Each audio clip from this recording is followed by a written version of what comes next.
it's a queer thing. I find only stuff in my peripheral vision is a bit of it puts me off, really, sort of like that mic I didn't like, so this is fine, however. Right, so James Scott Skinner, he was born in Banchory, which is about 12 miles from Aberdeen, so northeast of Scotland on the River Dee. And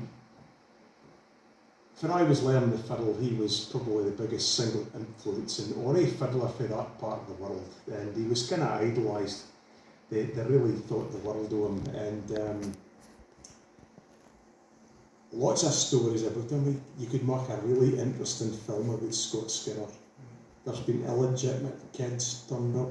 There's stories about his great. He was just a fantastic guy to be around, and then he could be the worst tempered man you could ever meet. And there's a house in Banchory. It's now Scott Skinner's pub, and you could go for a meal there. That was the farmhouse at Old Banchory at one time. And I knew a man. His mother was a bairn when Skinner used to visit because he was friendly with the farmer. Graham Wilson was the man's name, and she used to speak about Skinner to Graham, and she said, "Oh, see that he was in a good mood. Come on, Jeannie, come on, give me a vamp on the piano," and he would hear a drum, and he'd be in the finest of moods. And at other times, leave him, or just leave him alone. Then I go near him. And she would peep in through the door, and he would be sitting with nursing a dram of whiskey, glowering into the fire. Just the weight of the world in his shoulders. So he could have been bipolar, I don't ken, but he was quite a money. Anyway, I'm going to play a bit of a medley of his tunes. The first one is part of a tune called The President, which John Doherty, I saw him playing it in an old bit of film, and Skinner got the best of tuition you could get. John Doherty was largely self-taught, I think, and it's amazing he had the ear to pick up this tune. It's a bit of an exercise. I don't really like it that much, but anyway. But I'm going to play half of it, and it goes on, and half of it's enough. So, and then I'm going to go into a tune called The Music of Spey. James Scott Skinner, who lived on the River Spey for a few years of his life. Great fishing river, actually, for fishing for salmon. Spey casting, that's where it comes from. He lived at Aberlour for a while, and then up in Elgin. So I'm going to play The Music of Spey, and then I think we'll go into a reel called The Left-Handed Fiddler.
Well, old Skinner was very influential, certainly in my part of the world, in Scotland generally, to be honest. There was a man called Donald Riddle who came from the Highlands. He was a founder member of the Highlands Strathspey Real Society in Inverness, and Donald idolised Skinner, and he loved his playing. He was very much a Highland man. He also played the bagpipes. He joined the Lovat Scouts. Has anybody heard of the Lovat Scouts?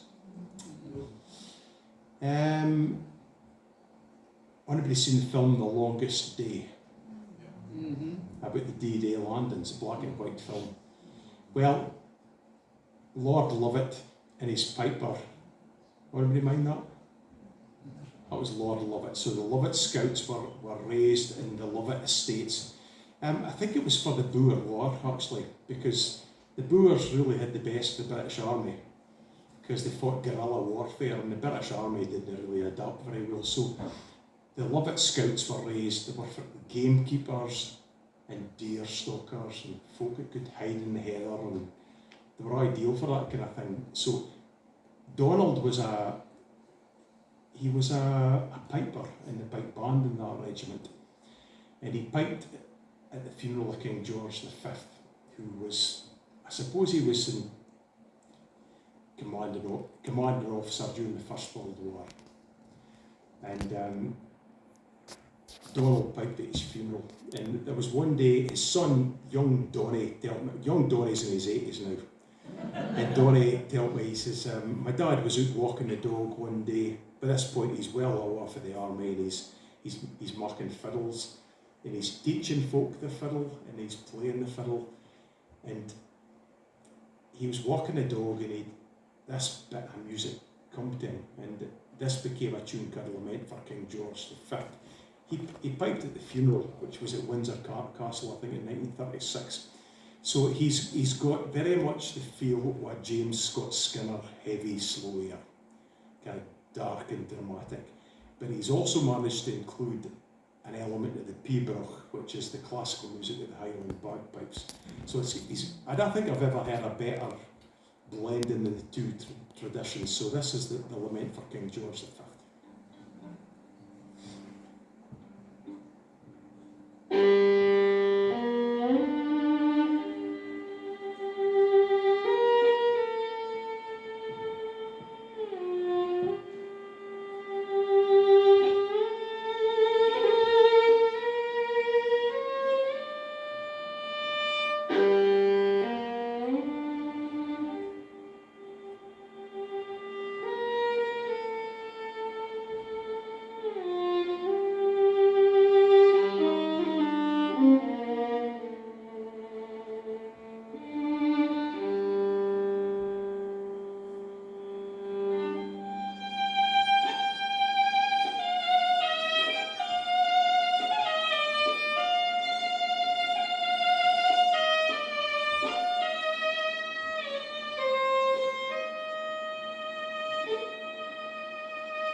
Thank you very much.